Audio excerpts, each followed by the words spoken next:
36 sièges pour le CDP, 2 pour la CFDB et 1 siège pour le RDB. Ce sont les résultats officiels de l'élection sénatoriale du 28 juillet dernier au Faso, des résultats définitivement validés par le Conseil constitutionnel.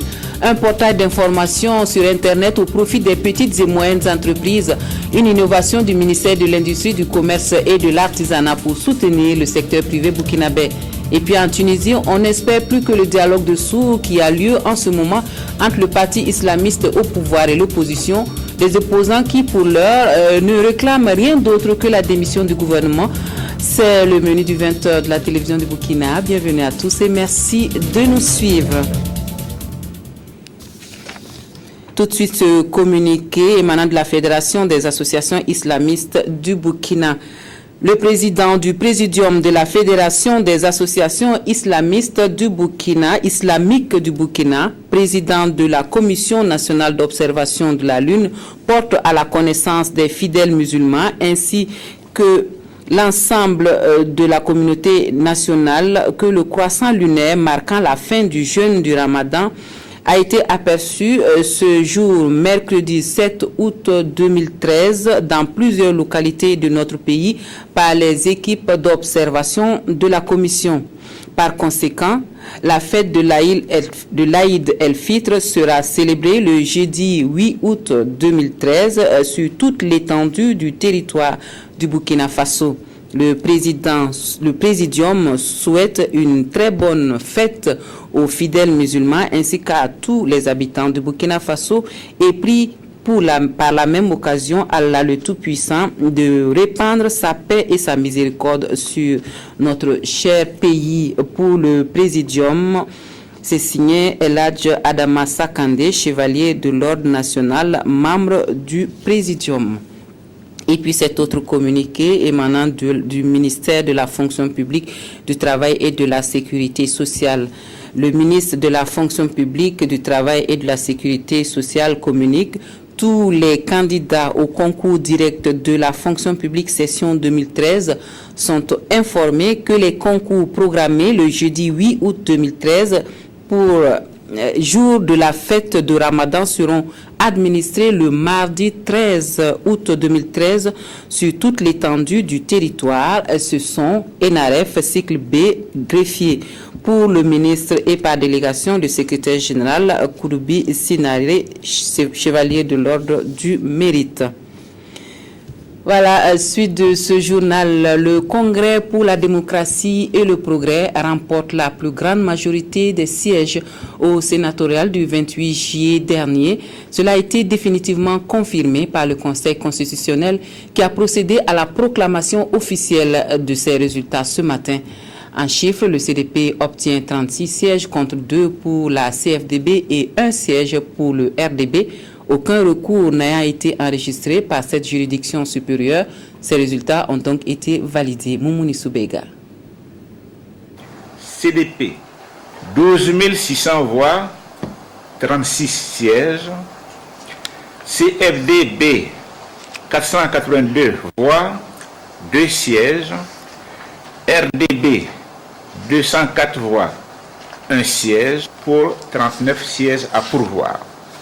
Le Conseil constitutionnel confirme ainsi les résultats provisoires proclamés par le ministère de l'administration territoriale. De façon générale, le Conseil a relevé que les élections se sont déroulées dans le respect des consignes prescrites comme le respect des heures d'ouverture et de fermeture et la présence des représentants des partis en compétition. Par ailleurs, le Conseil a procédé à l'annulation de 2 voix attribuées à un parti qui n'était pas en compétition et a validé 25 bulletins nuls. À ces élections sénatoriales du 28 juillet, 6 partis étaient en compétition. Il s'agit de l'AND-PJS, de la CFDB, du RDB, de l'UNDD, de l'UPR et du CDP, qui confirment ainsi sa majorité au Sénat. Nous avons 36 et 39. Cela reflète véritablement le rapport de force sur le terrain, pour ne pas dire simplement l'occupation du terrain par notre parti. Nous avons fait le travail qu'il fallait au niveau des élections municipales et c'est la conséquence directe de ce travail que nos militants ont mené. C'est ça qui nous a conduit avoir ce résultat et nous en sommes simplement fiers. N'ayant constaté aucune irrégularité de nature à compromettre la qualité de ces élections, le Conseil constitutionnel valide ainsi ces votes dont le taux de participation s'élève à 76,49%. La proclamation définitive des résultats de ces élections par le Conseil constitutionnel ouvre la voie à l'installation prochaine des tout premiers sénateurs de l'histoire du pays des hommes intègres. À Bobo-Dioulasso, les responsables des marchés publics s'approprient les procédures d'exécution des marchés publics. Ils vont dans la foulée améliorer leurs connaissances sur les techniques de montage et de rédaction des dossiers d'appel d'offres. Amadou Lougué Moumounis Barou. Ce sont des responsables des marchés publics et des engagements financiers venus des différents ministères, mais aussi de la Sofitex et du Fonds burkinabé de développement économique et social. Ces acteurs ont 5 jours pour renforcer leurs connaissances en matière de procédures des bailleurs de fonds dans la passation des marchés publics au Burkina Faso. Le domaine des marchés publics est un domaine très vaste et très complexe. Et on a toujours besoin donc de se remettre à niveau, de faire un recyclage. Au terme de la présente session, chaque agent devrait être capable de maîtriser les modes, les procédures d'exécution et de conclusion des marchés publics conformément aux directives des institutions financières internationales. Il devrait également mieux s'approprier les techniques de rédaction et de montage des dossiers d'appel d'offres. Nous attendons à ce qu'ils puissent maîtriser d'abord le cadre juridique et institutionnel au niveau donc de la passation des marchés, qu'ils aient une aisance en matière de maîtrise des procédures, depuis le lancement de l'appel d'offres jusqu'à l'élaboration des dossiers des DAO, des dossiers d'appel de candidature, qu'ils soient également aptes à maîtriser donc les techniques de conception des contrats, la mise en œuvre, et le suivi administratif et technique des marchés, aussi pouvoir gérer de façon efficiente les différents contentieux qui peuvent naître à l'issue de la passation des marchés. Du fait de cette passation, il y a des conflits qui surgissent, que l'on puisse aussi nous mettre à notre disposition les outils nécessaires pour pouvoir un peu prendre en charge les différents conflits qui vont résulter de cette procédure, enfin de cette passation de marché. On le souhaite pas, mais ça peut toujours arriver. Cette formation organisée à Bobo-Dioulasso se déroule en 2 étapes. La première session va du 6 au 10 août. Quant à la seconde partie, elle est prévue pour se tenir du 12 au 16 août 2013. Et la transparence plus que jamais de vigueur dans la gestion des ressources financières de l'État. Le Centre d'information, de formation et d'études sur le budget veille au grain. 3 départements ministériels, la santé, l'éducation et l'agriculture, ont soumis leur rapport budgétaire provisoire pour analyse. Les observations et amendements apportés au document, c'est désormais une feuille de route pour un plaidoyer auprès de l'État et des partenaires. Moussaki Sylvestre Dal. Il ressort du rapport provisoire sur les allocations budgétaires de 2007 à 2011 des secteurs de la santé, de l'éducation et de l'agriculture que la contribution de l'État est estimée à moins de 2%, ce qui montre la dépendance de ces secteurs vis-à-vis de l'aide extérieure. Le rapport a été élaboré par le Centre d'information, de formation et d'études sur le budget SIFOEB afin de donner une certaine transparence dans la gestion des fonds alloués aux différents ministères. Et c'est pourquoi ces représentants des 3 ministères concernés par le rapport ainsi que les partenaires techniques et financiers sont sollicités pour apporter des observations et amendements afin de faire de ce rapport du SIFOEB un document final. L'État burkinabé a pris des engagements vis-à-vis de l'extérieur pour allouer un certain pourcentage de son budget à l'éducation, à la santé, à l'agriculture. Cette étude pour nous permettre de savoir aussi est-ce que l'État respecte ses engagements. Est-ce que les allocations qui sont données sont substantielles? Et pour faire un plaidoyer vers l'État pour lui demander de faire un effort. Et pour résoudre les problèmes liés à la nutrition et à l'alphabétisation, le Centre d'information, de formation et d'études sur le budget propose l'instauration de nouvelles fiscalités. Il s'agit entre autres des taxes applicables à la filière coton, au transport, au secteur minier ou encore au secteur de la téléphonie. Les fonds récoltés devraient permettre de réduire la dépendance des départements de la santé, de l'éducation et de l'agriculture à l'aide extérieure. Ces fonds vont également renforcer l'efficacité des programmes et projets de ces départements ministériels. Les petites et moyennes entreprises n'auront bientôt plus de difficultés dans la recherche d'informations. Le ministère de l'Industrie, du Commerce et de l'Artisanat, dans sa démarche pour soutenir le secteur privé, innove. Un portail d'information sur Internet sera mis en route très prochainement. L'étude menée dans ce sens a été concluante. La rencontre de validation a eu lieu ce matin à Ouagadougou, Jacques Lamissa Tarpaga. Bientôt, les petites et moyennes entreprises ne vont plus souffrir du manque d'informations pour se maintenir dans le tissu économique. Elles auront un portail Internet sur l'ensemble des informations concernant les structures publiques ou privées d'appui au secteur. Mais avant, une étude sur la création de ce portail d'information vient d'être menée. L'étude qui va être validée et donne les informations justes sur les structures d'appui existantes et au niveau d'un dispositif institutionnel qui a été mis en place par notre département pour accompagner le secteur privé, pour accompagner les PME. C'est juste des informations que nous voulons mettre à la disposition des PME pour les permettre véritablement de les exploiter et de pouvoir fructifier leurs affaires. Les petites et moyennes entreprises constituent plus de 90% des entreprises au Burkina Faso et l'objectif du ministère est d'assurer la pérennité de ces entreprises afin de maintenir l'équilibre du système économique national.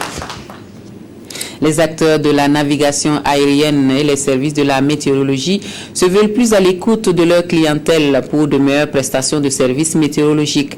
Une réunion se tient depuis ce matin à Ouagadougou autour des résultats de l'enquête menée auprès de la clientèle de la chaîne aéroportuaire et le système de management de la qualité et de sécurité des services météorologiques. Les recommandations issues des échanges devront contribuer à améliorer l'offre de services. Salinana. L'Agence pour la sécurité de la navigation aérienne en Afrique et à Madagascar, ASECNA, soucieuse de la satisfaction de sa clientèle, a adopté un système de management de la qualité et a initié une enquête auprès de ses utilisateurs. Ceci afin de mieux répondre à leurs exigences. Autour d'une même table, fournisseurs et usagers se concertent pour une amélioration de l'assistance météorologique à la navigation aérienne. L'objectif majeur donc, du système de management de la qualité, c'est la satisfaction client. C'est pour cela que donc, la Direction générale de la SECNA a entrepris de mener cette enquête pour être sûr que ce que nous donnons aux clients trouve sa satisfaction. Nous comptons donc justement entendre les usagers qui sont donc les compagnies aériennes là, par rapport donc à ce qu'ils attendent de mieux par nous. Et à ce niveau-là, nous pensons qu'il va sans doute s'agir de sortir des recommandations fortes qui vont donc nous amener à réorienter sans doute la façon dont nous fournissons donc des formations météorologiques. Si nous ne sommes pas sur la bonne voie, il faudrait que nous corrigions. L'exploitation météorologique fait partie des domaines d'activité les plus sensibles que mène la SECNA. Les usagers attendent de l'agence qu'elle fournisse un service de qualité et dans les meilleurs délais. Donc sur un aéroport, nous avons besoin de toutes les alertes météo, tout ce qui concerne les orages, tout ce qui peut être potentiellement dangereux ou délicat pour les opérations. Nous, il faut que nous soyons alertés le plus tôt possible. Donc je sais que c'est délicat de prévoir le temps, mais il faut que nous ayons les alertes le plus tôt possible pour pouvoir prendre toutes les dispositions en temps et en heure. Donc ce que j'attends du service météo, c'est d'avoir les alertes relativement vite et des alertes fiables bien évidemment. De cette rencontre qui réunit fournisseurs et représentants de compagnies aériennes, il est attendu des actions concrètes et concertées au nom de la satisfaction de la chaîne aéroportuaire. Et l'actualité environnementale en ce mois d'août pluvieux, c'est la campagne de reboisement qui bat son plein à travers le Burkina et à chacun d'apporter sa touche à ce sursaut collectif pour la sauvegarde de l'environnement souhaité par le département de tutelle. C'est le cas pour les forces de défense et de sécurité de la garnison de Bobo-Dioulasso qui ont déserté leur caserne samedi dernier pour une journée de reboisement. Et c'est Dandé que les militaires ont choisi comme site à reverdir. Siriki Milogo, Karim Sissé.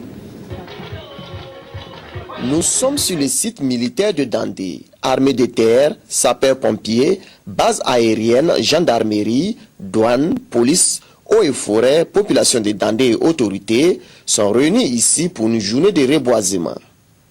Après une démonstration de la technique de plantation d'arbres, tous prennent d'assaut le bosquet pour une séance de plantation d'arbres.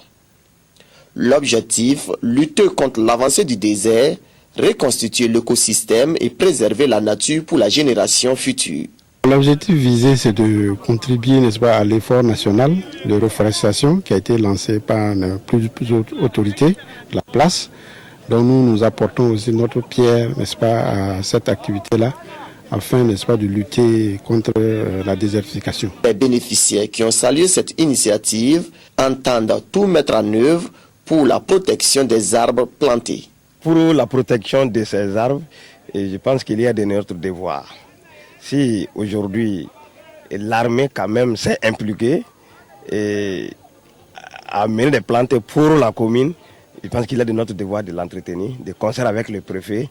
Je pense qu'on va se donner la main avec la population pour quand même l'entretien. Je pense que c'est une bonne chose. Le reboisement, ça constitue beaucoup quand même au développement de la nature.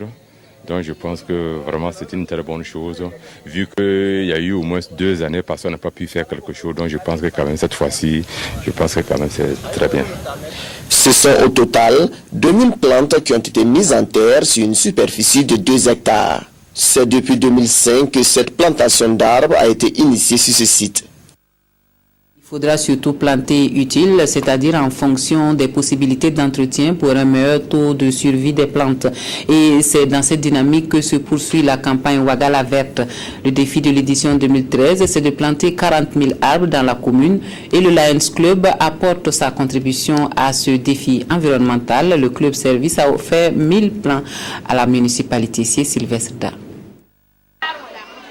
La mise en œuvre de la campagne de reboisement communal Ouagala Verte, édition de 2013, gagne en renfort avec ses 1000 plants offerts par le Lions Club Ouagala Étoile. Ce geste ce matin, c'est le renouvellement d'un engagement que Ouagala Étoile a pris depuis plus d'une dizaine d'années.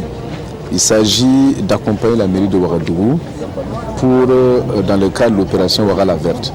Il faut dire que Ouagala Verte a été donc mise en place depuis quelques années, mais Ouagala Étoile intervient bien avant même cette opération et nous avons pensé qu'il était bon à l'occasion donc de cette saison de pluie, je dirais, contribuer à cette opération Ouagala Verte.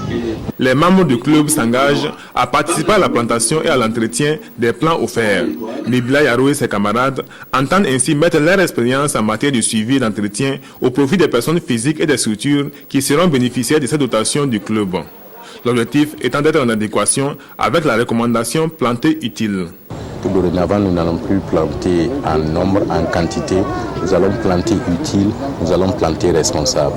Planter utile et responsable, cela veut dire que non seulement nous allons procéder à la mise en terre des plants, mais nous allons aussi et surtout nous occuper de l'entretien, parce que c'est là tout l'intérêt du geste que chaque citoyen pourra poser pour la génération à venir.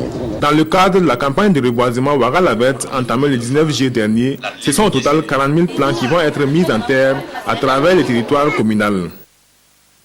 La Chambre régionale d'agriculture du centre fait le bilan à mi-parcours de son programme de travail et de son budget annuel. Un bilan qui enregistre des acquis dans le domaine de la productivité agricole et celui de l'élevage. Des résultats à mettre au compte de l'accompagnement du gouvernement à travers les semences améliorées, l'engrais et autres matériels agricoles. Adama Koulibaly. Au menu de cette première session de l'année 2013, la Chambre régionale d'agriculture du centre, l'examen des réalisations du programme de travail et de budget annuel PTBA couvrant la période du 1er janvier au 31 juin 2013. Au niveau du bilan, nous avons pu engranger des acquis en matière d'amélioration de la productivité. Il s'agit du transfert des technologies aux producteurs. Ça veut dire qu'aujourd'hui, avec les changements climatiques, il y a un changement de comportement aussi que les producteurs doivent observer, et à travers un projet d'amélioration de la productivité qui s'appelle PAPSA, nous accompagne pour le transfert de paquets technologiques aux producteurs. Donc il y a eu des parcelles de démonstration et aussi des poulaillers de démonstration qu'on a eu à accompagner. À la lumière de ce bilan, il s'agira de relever les faiblesses afin de mieux consolider les acquis pour le reste du programme de cette année. Et pour l'ensemble de ces activités, les agriculteurs de la région du centre ont reçu de la part du gouvernement plus de 350 tonnes de semences améliorées et d'engrais, ainsi que des milliers de charrues. À Bobo Dioulasso, les femmes vulnérables avaient le sourire samedi dernier et pour cause, 5 tonnes de maïs et 1 tonne de sucre ont été distribuées à 400 d'entre elles. Le geste est du président d'honneur de la Fédération associative pour la paix et le progrès avec Blaise Compaoré, Sanoa Christine Koulibaly. Pour voir une telle mobilisation, il faut certainement une bonne raison. Et ces sacs de céréales et cartons de sucre en sont visiblement une pour ces femmes issues des couches vulnérables de la ville de Sia. Le geste est à mettre à l'actif de cet homme, président d'honneur de la Fédération associative pour la paix et le progrès avec Blaise Compaoré. On a donné les vivres parce que c'est les gens là, c'est que supporter pour les feux d'ABC. C'est le mois de carême. Et puis ce temps-là, c'est difficile pour trouver les céréales. C'est pourquoi on a donné ce qu'ils ne trouvent pas. Parce qu'on ne peut pas satisfaire tout le monde, parce qu'ils sont nombreux. Mais quand même, si on donne un petit quantité, ça les satisfait parce qu'on n'a pas oublié avec eux. Les bénéficiaires, à travers leurs représentantes, n'avaient que des mots de gratitude à l'endroit du donateur, qui n'est pas à son premier geste. Et chaque année que Dieu donne, l'ADI a toujours soutenu les femmes, ces militantes, pour arrondir leur mois de carême, que ce soit en vivre ou en sucre, et suivi de bénédictions, parce que toute œuvre humaine, s'il n'y a pas de bénédiction, je pense qu'elle est à moitié. Alors, nous remercions l'ADI, nous les femmes, de tout ce qu'il fait pour nous, pour nos enfants, parce que vous avez ici pas mal de femmes qui ont perdu leur époux, qui sont avec les enfants sans moyens, et cela va vraiment droit au cœur. Ça aide beaucoup les femmes, quel que soit ce qu'elles vont recevoir. Environ 400 femmes sont bénéficiaires de ces 5 tonnes de maïs et 1 tonne de sucre. Un don qui viendra améliorer un tant soit peu le quotidien de ces femmes en ce mois de carême. Ils trouveront leur place sans trop de difficultés dans la société. Eux, ce sont 272 nouveaux travailleurs sociaux, tout droit sortis des écoles des cadres supérieurs et moyens en travail social. Conscients de leur rôle auprès des couches les plus vulnérables, les étudiants de cette promotion 2013 se sont engagés à être des acteurs de la paix sociale et du développement durable. Voici la 10e et la 47e promotion de ces travailleurs sociaux que nous présente Nathalie Savadougou. L'Institut national de formation en travail social vient ainsi de mettre sur le marché plus de 270 cadres supérieurs et moyens. Les uns ont suivi 3 années de formation et les autres 2. Pour mieux répondre aux besoins du pays, ils ont choisi comme thème de sortie de promotion d'être des travailleurs sociaux au service de la paix sociale et du développement durable. C'est une joie dans la mesure où moi particulièrement j'ai commencé par la catégorie C, après B et actuellement en A. Et ça me fait vraiment du boum au cœur parce que c'est un parcours sans faute. Mes attentes, que nous soyons accompagnés dans notre mission quotidienne d'aider les populations défavorisées. La promotion qui a pour nom Nana Kouma Jean-Paul a choisi comme marraine une ancienne responsable du département de l'action sociale. Ne vient pas à l'action sociale qui veut. Le travail social est un sacerdoce. Si on opte d'être un travailleur social, c'est parce qu'on a l'amour dans son cœur, parce qu'on aime les autres, parce qu'on aime son pays. On va parce qu'on a vraiment une prédisposition à aimer les gens et à travailler à la réduction de leurs préoccupations. Il faut accorder de la valeur à l'action des travailleurs sociaux. C'est le cri de cœur de toute la profession. Le Premier ministre qui était à la sortie de promotion est sensible à cette préoccupation. C'est un institut qui est particulier. Vous savez, dans la société, on tend souvent à ne pas voir l'importance du travail social. C'est-à-dire ceux et celles qui sont aux côtés des personnes vulnérables, des spécialistes, des cadres qui interviennent en période de catastrophe. Il faut vraiment accorder de l'importance à cet institut. Les meilleurs étudiants de chaque option ont reçu des récompenses. Pendant que ces lauréats arrivent sur le terrain, d'autres partent à la retraite. Le département de l'action sociale a donc rendu hommage à ces 3 retraités. La 18e promotion de l'école de couture Emana, elle est riche d'une quinzaine de nouvelles compétences. Après 3 années d'apprentissage, les couturiers ont reçu leur parchemin qui devrait servir de faire valoir dans la vie active. Il ne tient plus qu'à eux de se faire une place au soleil. L'école, elle, aura joué sa partition dans la question de l'employabilité de la jeunesse à la satisfaction du premier responsable, Nathalie Savatogo. En recevant son attestation qui sanctionne ses 3 ans d'apprentissage en coupe-couture à Emana, Mariam Karambega, tout comme 16 autres jeunes, sont désormais jugés aptes à exercer le métier de la couture. Pour le fondateur de cette première école de couture au Burkina Faso, c'est la satisfaction de voir cette 18e promotion effectuer sa sortie officielle. Il y a 3 ans, certaines d'entre elles ne savaient pas tenir une aiguille. Et aujourd'hui, ce sont des maîtres couturiers avec des compétences certaines. Nous les avons en tout cas transformés. Aujourd'hui, en tout cas, il appartient aux parents de les accompagner avec le minimum d'équipement. Normalement, ils doivent pouvoir aussi réussir comme nous autres. Parce que tout le monde a commencé par là.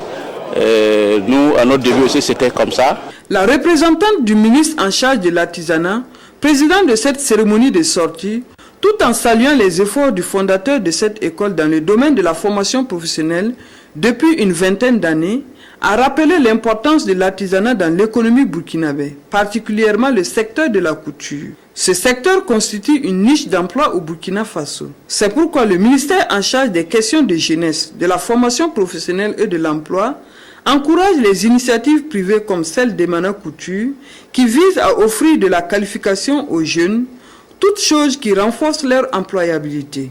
Pour encourager et faciliter l'installation de ces sortants de l'école de couture Emana, le ministère a offert aux 3 premières de la promotion des machines à coudre, un ensemble d'outillages et un appui financier variant entre 125 000 et 75 000 francs CFA. Et puis on fait un tour dans le nord où l'excellence à l'école a été magnifiée à Goursi. La journée d'hommage aux acteurs du monde éducatif a déroulé le tapis rouge aux meilleurs élèves, enseignants, associations des parents d'élèves et associations des mères éducatrices. À côté des récompenses, l'on a voulu ne pas oublier les menaces qui freinent l'éducation pour tous dans la région.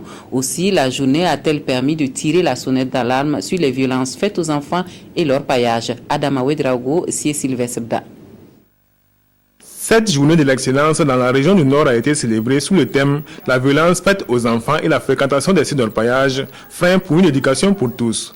À cette cérémonie, les intervenants ont tous salué le mérite des lauréats et encouragé les acteurs du système éducatif à persévérer davantage dans cette dynamique.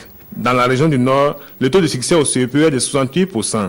Sur toute l'étendue de la région du Nord, il y a des excellents, que ce soit au niveau des enseignants, au niveau des chefs de CESEB, au niveau des parents d'élèves, il y a des excellents que nous devons magnifier, reconnaître, et encourager et féliciter. Cette journée n'est pas seulement dédiée à l'excellence pour récompenser uniquement les meilleurs, mais c'est aussi un moment d'introspection pour mieux accompagner le système éducatif dans la région. Les résultats qui sont obtenus dans certaines provinces sont très louables. Et forcément, ça donne et ça inspire les autres provinces à faire beaucoup mieux. Et je voudrais vraiment les féliciter pour l'organisation réussie. Au total, 92 prix ont été distribués à l'occasion. Élèves, enseignants et parents d'élèves ont reçu des kits scolaires, des vélos, des ordinateurs et des attestations. Et pour ceux qui veulent apprendre à mieux connaître le Burkina Faso, sa riche culture et son important patrimoine national, le guide Fatom Burkina 2013 est le livre qu'il vous faut. Le lancement du guide a eu lieu ce matin à Ouagadougou et c'est Abdul Rasmane Zongo qui le fait pour nous. Intitulé Guide Fatom Burkina 2013, cet ouvrage culturel vient d'agrandir les rayons des librairies et autres bibliothèques du Burkina. C'est un concentré de pans d'histoire, de culture, d'identité, sous forme d'images et d'écriture. C'est une initiative qui permet une visibilité des potentialités d'un pays. Il ne s'agit pas d'un guide touristique classique, mais un guide qui présente les pays à travers leur histoire, à travers leur géographie, à travers leur économie, à travers toutes les richesses, toutes les potentialités Donc, c'est pour cette raison que nous saluons l'édition qui est consacrée au Burkina Faso. L'initiative de la fondation Ates au Maïs Burkina ou Fatom Burkina, qui à cette première édition a principalement mis l'accent sur 3 villes, notamment Banfora, Bobo-Dioulasso et Ouagadougou. C'est le premier guide que nous sortons et il fallait commencer quelque part puisqu'on a choisi de faire un focus sur les villes. Et encore qu'il y a toutes les informations sur le Burkina de façon globale. Et concernant ce choix, il faut reconnaître que la conjoncture politique à l'époque était difficile. La fondation Atef au Maïs a été mise en place il y a de cela 4 ans. Elle a pour ambition de travailler dans les domaines de la santé, de l'éducation et de la culture. Elle est installée dans 4 pays, la France, le Burkina, le Bénin et la Côte d'Ivoire. Le guide Fatom Burkina 2013 coûte environ 10 000 francs CFA et les produits de la vente sont réinjectés dans le sanitaire et l'éducation, à savoir la réhabilitation de maternités et la construction d'établissements scolaires. La jeunesse étudiante catholique a sifflé le rassemblement depuis le 5 août de ses membres des 13 régions de Burkina Faso et du Niger à Ouagadougou pour le 52e Conseil national de la GEC. La rencontre devra permettre aux jeunes de jeter un regard critique sur les textes régissant leur mouvement et de communier ensemble à travers louanges, adoration et enseignement. Yolande Lompo. Animé d'une foi vivante, G6 soit un artisan de réconciliation, de justice et de paix. C'est sous ce thème que s'ouvre le 52e Conseil national de la jeunesse étudiante catholique, signe que la GEC reste soudée malgré les turbulations du moment.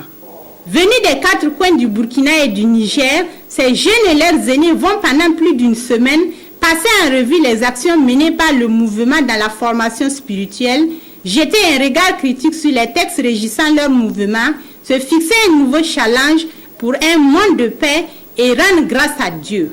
Donc selon les dispositions finales de nos textes, nous devons à chaque 6 ans marquer un arrêt pour voir en fonction de l'actualité, en fonction des réalités du moment, est-ce que notre mouvement n'a pas besoin de subir certaines modifications pour pouvoir s'adapter. Et également, nous n'avons pas de siège national.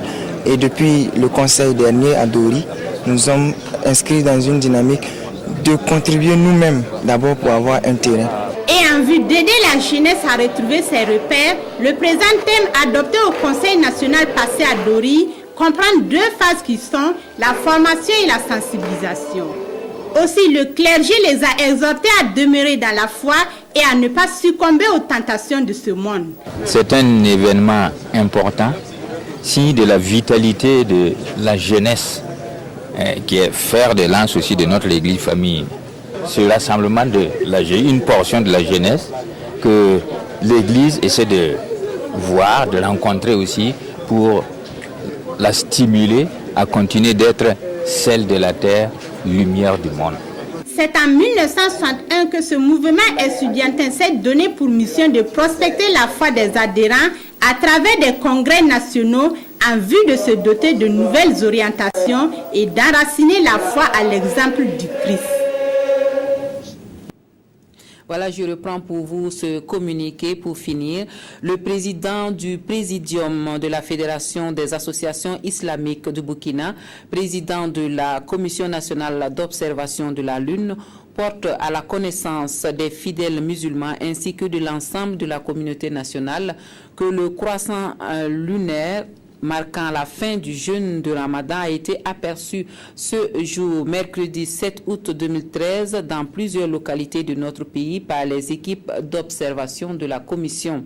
Par conséquent, la fête de l'Aïd el-Fitr sera célébrée le jeudi 8 août 2013 sur toute l'étendue du territoire du Burkina Faso. Le Présidium souhaite une très bonne fête aux fidèles musulmans ainsi qu'à tous les habitants du Burkina Faso et prie par la même occasion Allah le Tout-Puissant de répandre sa paix et sa miséricorde sur notre cher pays. Pour le Présidium, c'est signé El Hadj Adama Sakandé, Chevalier de l'Ordre national, membre du Présidium, ce deuxième communiqué émanant du ministère de la Fonction publique, du Travail et de la Sécurité sociale. Le ministre de la Fonction publique, du Travail et de la Sécurité sociale communique. Tous les candidats au concours direct de la fonction publique session de 2013 sont informés que les concours programmés le jeudi 8 août 2013, jour de la fête de Ramadan, seront administrés le mardi 13 août 2013 sur toute l'étendue du territoire. Ce sont ENAREF, Cycle B et Greffier. Pour le ministre et par délégation, le secrétaire général Kouroubi Sinare, chevalier de l'Ordre du Mérite. Voilà pour ce journal. Merci à vous de nous avoir reçus chez vous. Je vous souhaite à tous et à toutes une excellente soirée sur la télévision de Burkina. À demain.